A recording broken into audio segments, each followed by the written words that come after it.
All right, guys. So I know it's been a while, okay? I had gotten a camera. Let me grab it. It's in here, but it's defective. So I'm in the process of, and it took me a while to figure out that it's defective and that I'm not as slow as I thought, okay? So that was part of the delay. Then also part of the other delay is I just needed a break. There's a lot going on. My schedule is always crazy. But I feel like when you have a crazy schedule, you're still dealing with some issues like trauma and healing and things like that. And then life. So yeah, all of that happened. So we're back. And then also just more of an update on the podcast. Right now, that's on pause until I can figure out the camera situation and then the best form to get my producer, who's recently just moved to New York. So that was part of the delay. Also, trying to figure out how we're gonna make this work. So that's on pause. I'm hoping that we can bring back season 2 in the summer, if not, hopefully by April. But thank you guys for staying tuned in and asking and trying to figure out when that's coming back. So this is another episode of Off the Mic with Queen Renny. And if you guys follow me on social media, then you know that I posted earlier today that I was going to be doing a video about just some issues and some things that I've noticed in dealing with my brother's situation that I think is important for the general population to hear, because it's not advertised to us, and kind of we've been bamboozled in a way to think that the way that we've been fighting is the most effective, when there's a whole other area that we need to be talking about. And I'm saying this in reference to the healthcare system and the laws that are placed around the healthcare system and the protections that are put in place for the hospitals and healthcare, big companies and all of that good stuff. So for anybody that's not aware, we are dealing with some situations with my brother as far as trying to figure out if what happened to him that day should have happened to him, and if not, what can we do?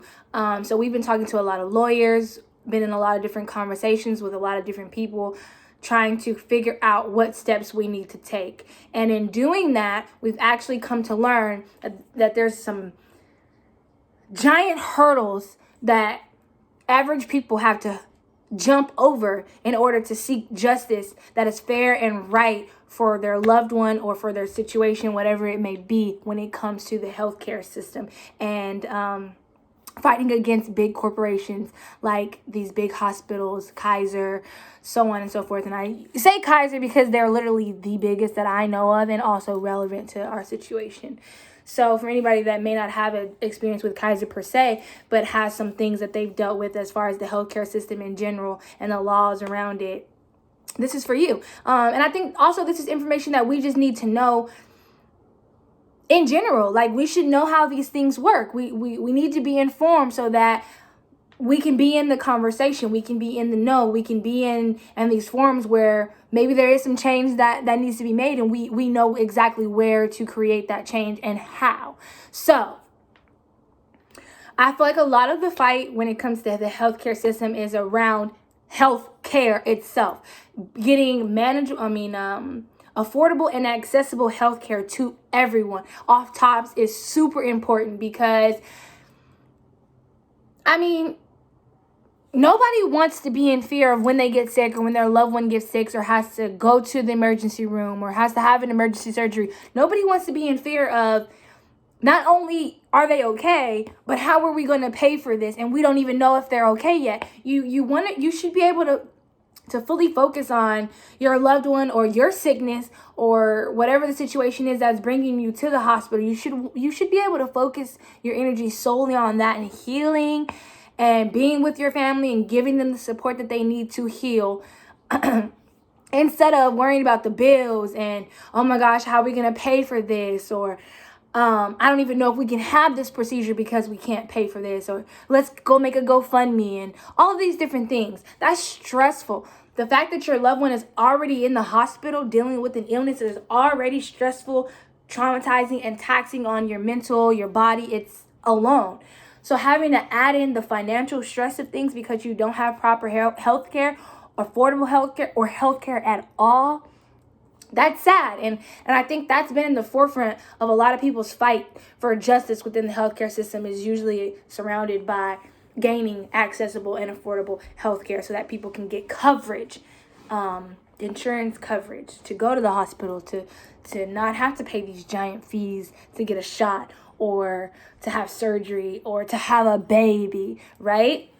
So I think that's one thing. But I think what lies under that is, what do you do when you feel that the hospital or doctors or the system has failed you, right? And that's kind of what I've been learning with dealing with my brother is, what do you do? Who do you call? How do you fight this? There's this huge corporation with a lot of money and a lot of supporters. How could you possibly be this one family that's like, I want to make a stand and I want to go up against you? How do you do that and actually be successful? Or how do you do that and actually get the justice that you feel that you need? Or how do you even do that and empower yourself to just know how to do it, right? So I'm going to tell you guys, and I'm going to tell you guys all the loopholes that you have to jump through, and I'm going to tell you guys where we really need to make change and the new fight. And let's not say new, because there may be people out there who have already taken up this fight. But just for more supporters in this fight, and just to be knowledgeable. We always should know what's going on in the world around us and how it affects us or others.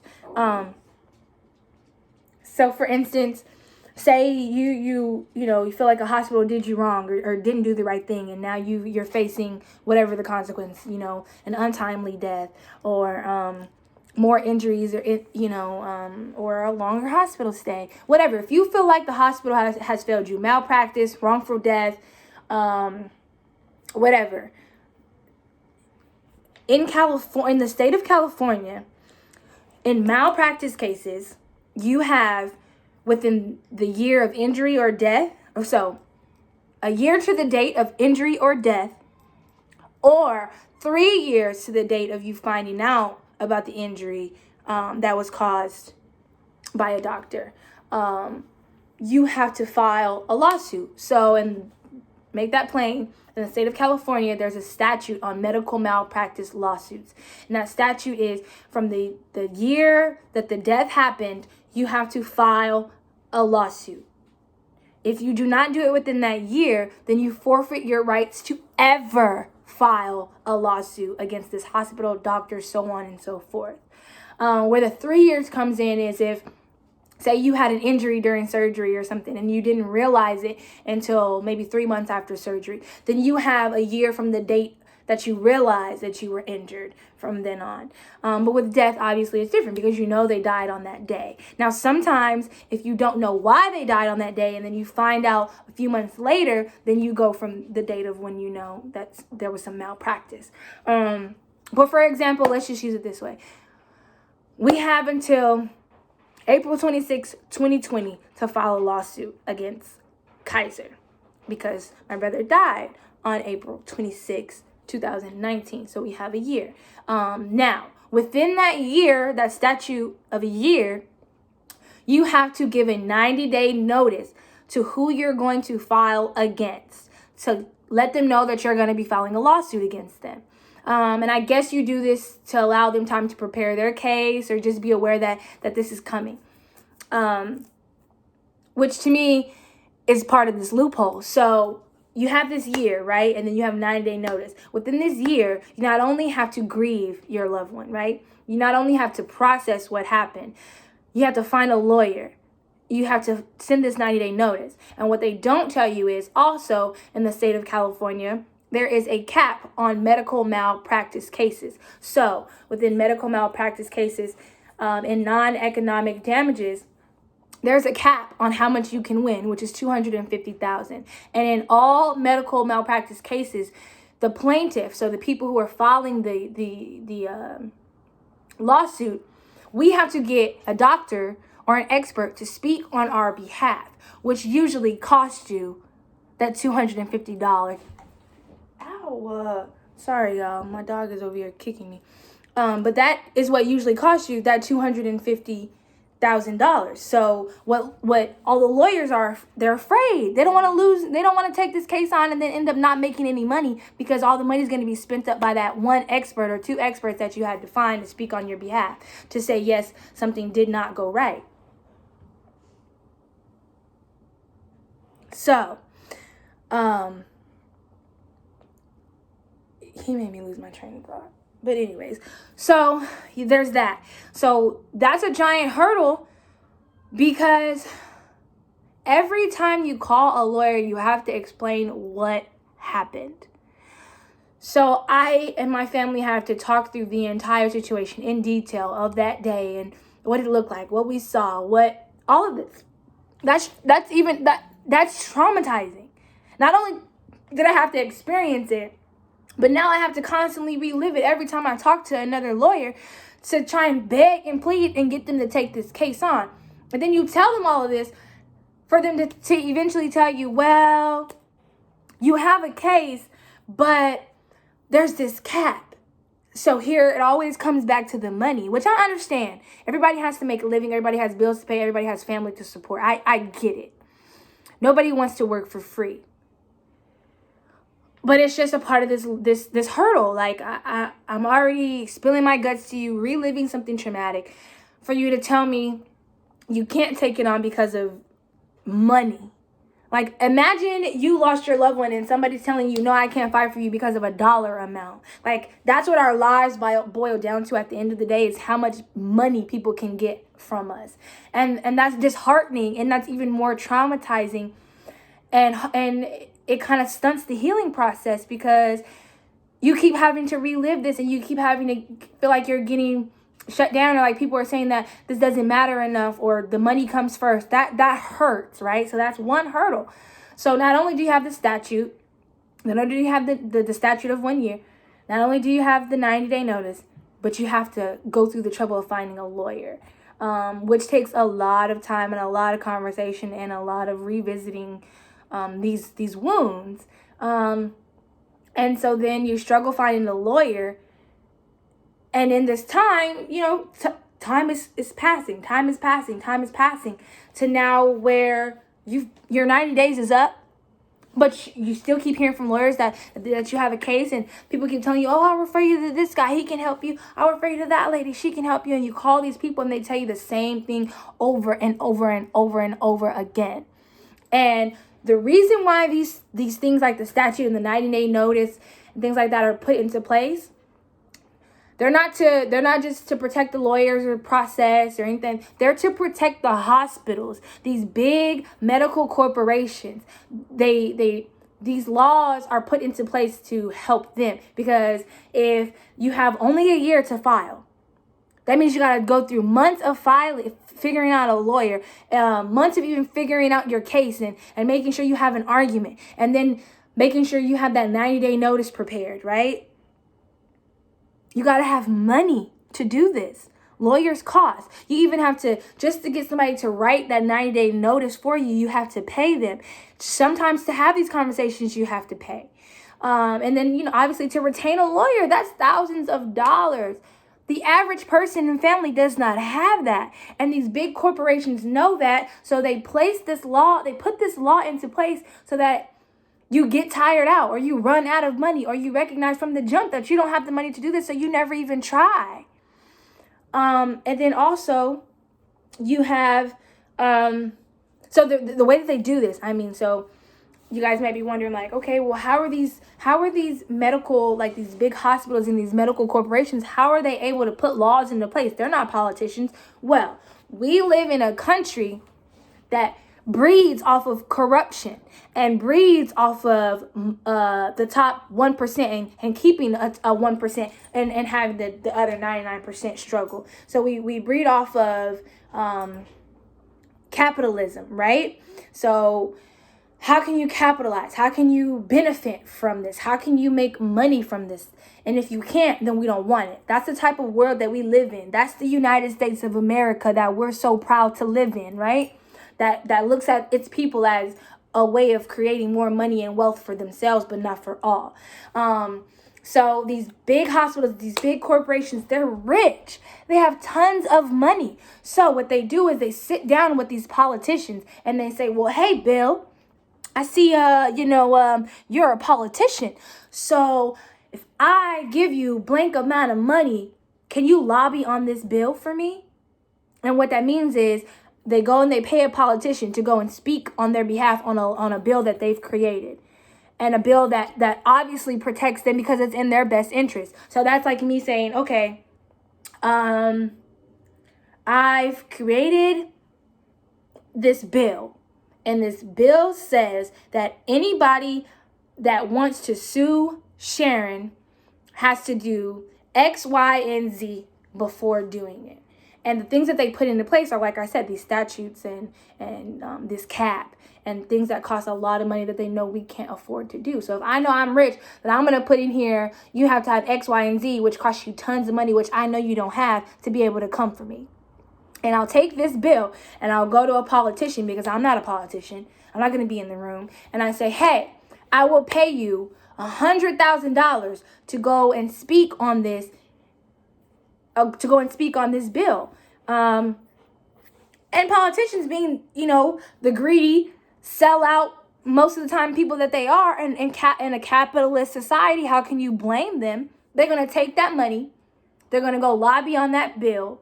And then what happens is you're like, okay, I'm paying you to go speak on it, but then I'll give you a little extra so you can give it to your friends to make sure they vote yes on it with you. So now we're all in cahoots, and now we're going to make sure this gets passed here so that it actually turns into a law. So that's what lobbying is like. I want you to go speak and say how good this bill is and how much it makes sense and how it should be a law and how good it is for the corporations and the company and how it'll help, And then you pay other people to vote yes on it, and then it becomes a law. And so when you can do things like that, when you can pay to have things done in your best interest, no matter if it's not in the interest of anybody else but yourself, you create almost a unpenetratable wall around you. And that's what these big medical corporations like Kaiser has done. They've paid politicians to lobby on bills to turn them into laws that fully protect them, so much so that even when they know they are wrong, you can't fight against them because they put in these little policies and these little laws to hinder it, like statutes of limitation. There shouldn't be no statute of how long it takes me to heal, find a lawyer, and come sue you for something that you know you did wrong. I should be able to do that whenever I feel like I can, or as long as up until the point where I've saved the money to do so, right? And they also have like these little laws that they put into place where, okay, in some states you have to send a 90-day notice. In other states you have to have a year statute, a 90-day notice, and a complaint backed by an expert to be able to even file the lawsuit. This is before you even get down to court or litigations and talking about the lawsuit itself. But to even file a lawsuit against a big medical corporation like Kaiser, you have to have spent thousands of dollars on paperwork and lawyers before you can even bring it in front of them to say, oh, I want to come for you.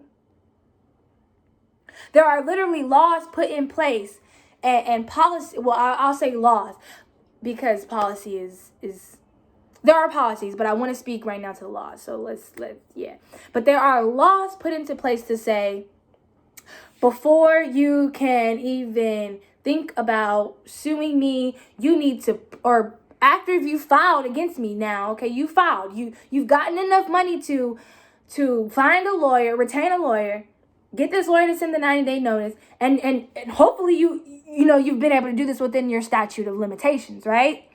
So you've jumped one hurdle. It's not over. There's more hurdles. So you get the lawyer, you get the lawsuit filed, right? Well, now you gotta find the money to pay for this expert, because in the state of California, in medical malpractice suits, you as the plaintiff have to prove the wrongdoing on their behalf. So that means I have to go and get a doctor to look over the case, to stop and say, nope, they did this wrong here. Nope, they didn't do this right here. Nope, they messed up here. And this is why such and such died. Guess how much that costs? So all that money you thought you was going to win from this case, you're going to end up giving it straight to that expert. And that's if you even win. Say you don't win. Now you're stuck with all these fees and you didn't even have money from the jump. So when people hear these things, they easily get discouraged, which, how can you blame them? Like, look, okay, take my brother's case, for instance. My mom is disabled. My mom has not worked since I was in the 5th grade. How is she supposed to pay for this? How? That's why you see all these GoFundMe accounts. That's why you see so many people who speak up on their social media about the wrongdoings that they faced at the hands of hospitals and doctors and medical practitioners, whatever you want to call them. But actually nothing has been done because they get discouraged because they don't have the money. They don't have the support nor the resources. Do you guys know how many people we've had to call and reach out to just to get a name, only to call that person to hear no? And then also, okay, you don't have the resources, you don't have the money. You also have to have the mental strength to be in these conversations, knowing the toll that it's going to take on you emotionally, knowing how the death or the injury has already affected you emotionally. Combine all of these things together with the lack of finances. Case closed and done already. Kaiser's kicking their feet up. That other big corporation is kicking their feet up because they know, oh, well, shoot. You didn't even have insurance. You definitely don't have money for a lawyer. Or your mama don't work. Oh, you for sure? Yeah, nah.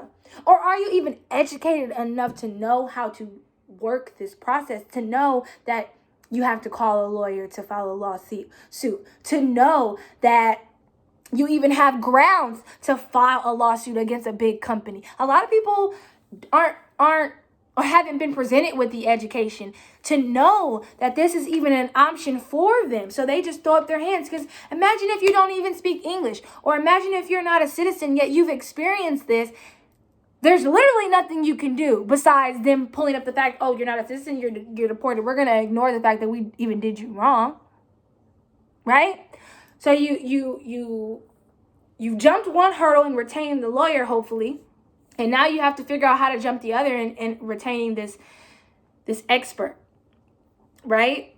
And then there's the battle. So say you get the expert, but then there's the battle. These big corporations who have lots of money and lots of politicians and lots of people in their pockets to support them. Now you have to fight them.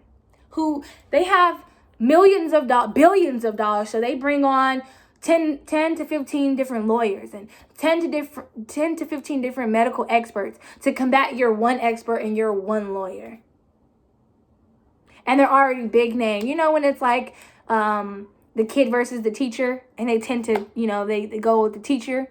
That's this type of situation. You have this big, well-known, wealthy company, predominantly white or rich, and then you have this little bitty family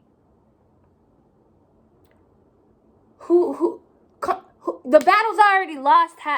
It's already lost. And in the fact of intimidation, it's already lost because you've intimidated these people so much so that now they may be scared to talk. Now they may just give up and think that they've lost already, because here you come marching in with all these people on your side and all this money, and that goes a long way. So now you're worried about, is the judge on their payroll too? How do you know when you literally got people who have paid other people to make a law? So I'm not going to put it past me that y'all can't pay off this judge neither. That is the system that we live in. And so I say all of this to say, because a lot of the times we're fighting for access to healthcare, which I'm all for. Like, that's a fight that we're going to have to continue to have, because there are millions of people who don't have healthcare, or affordable healthcare at that. But also,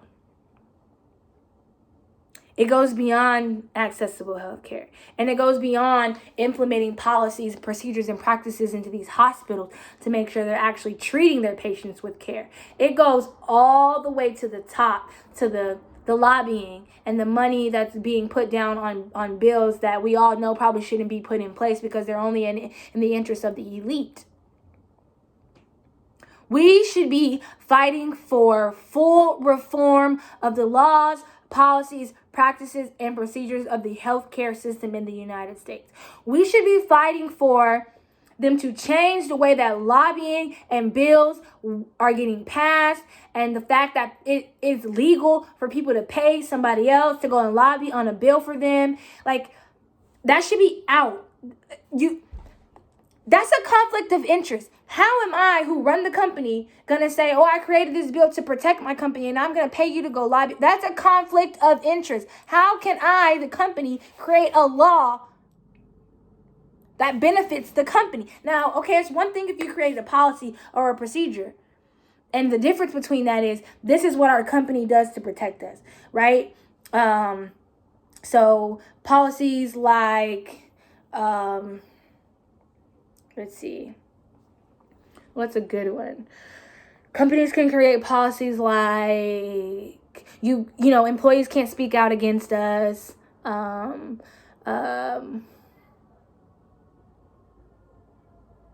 Things like that, right? But it's a totally different thing to go and put a law that everyone outside of just those who work for you have to abide by. Like, I could see if politicians or the government came up with this on their own, like the people who are in the room, like, so, I'm a politician and I drew up this bill and it happens to be in the interest of these hospitals or whatever. That's different, because it's not a conflict of interest. You aren't making money from this hospital, so you can create that bill. But how can this hospital, who's making money off of its business, also go and pay for hurdles to be added in to protect them? But that's also the type of capitalist society that we live in, that people will jump for some money. It doesn't matter who it hurts, who it's protecting or not protecting. It's money. We can use that money to back our campaign. And I don't know if you guys have noticed these things when you see all these politicians like, oh, we're funded by this, and this, and this, and this. Kaiser and T-Mobile and all these stores are backing these politicians, because on the down low, these politicians are coming up with little things to throw into laws and policies and things like that, and make sure that they're protected, or they're getting the most gain, or they're making money off of these things. That's a conflict of interest to me. Because, of course, you want to be able to protect your company, right? You want to be able to, that's why you go and you get lawyers on retainment, and that's why you go and you get trademarks and copyrights and things like that to protect your company, and you get insurance, right? That makes sense. That's what you're supposed to do. But to me, I feel like you breach your duty to those you are serving when you purposely create a law that says, even if I do wrong, I'm protected. That is not okay. That is why people are dying, sitting in ERs for over 8 hours for things that could have been fixed or handled by the medical staff. That's why Black women are dying at the most high rates during childbirth. That's why Black women giving birth to children have unsafe pregnancies and deliveries, because we just okay with this system not doing what it should be doing. The system is doing exactly what it was built to do. Let me say that. It was built to protect and serve and be there for the elite. And when I say that, I mean white and rich. It wasn't meant to protect people of color, black and brown people. It wasn't meant for us. And we've yet to go back and make sure that it has. So that's where we need to come back all the way to the beginning, all the way to the laws that even allow this hospital to be such, that allows these doctors to work here. We need to go all the way to that starting point and make sure that it's in the benefit of everyone and not just the ways for people to capitalize. These are real lives that you can't get back once lost. Injuries that you may not be able to heal from. Traumatic events that people are facing and have to deal with for the rest of their lives. Now imagine if the head people, whatever, of Kaiser, imagine if this happened to them. I bet you they'd find a way to get what they needed out of it. Even though they have these policies and laws in place for hurdles for people who don't have money. But if it was one of their family members, I bet you they'd pay themselves off, which is also a conflict of interest. We have to be aware of what's against us in order to fight it, one, in order to change it, two, and in order to make informed decisions on how to change or fight it. If you don't even know what your battle is, you've already lost. And I feel like a lot of these big corporations, and it doesn't just lie in hospitals, these big corporations with all this money sitting at the top, they are aware of that. They know that you are already defeated based on your circumstances. So they're not worried about you. They're not worried about you uprising. They're not even worried about you trying to sue them. Because they've been able to kick their feet up, sit back and relax, knowing that they've put an entire plan in place to make sure that that doesn't happen, even when they know they're at fault. That's not okay. So I'm making you guys aware of this. I want you guys to understand why it's important to vote. And not only to vote, but know who you're voting for. Who's funding who you're voting for. Because that's important. And then what policies and procedures do they believe in? What practices do they plan on bringing in? It's one thing to see their face and be like, oh, I like them. I heard this one speech. I'm rocking with them. But it's another to research who is their campaign managers. Who's funding their campaigns? Where are they getting their money from? And what are the conditions around them receiving this money for these people? Because these corporations ain't giving these politicians free money. It's what do they call it? Quid pro quo. However you say it. Quid pro quo. Is that right? Yeah. It's that all. Like, the president ain't the first one to try this. It's been happening for years. I'm going to give you this in exchange for this.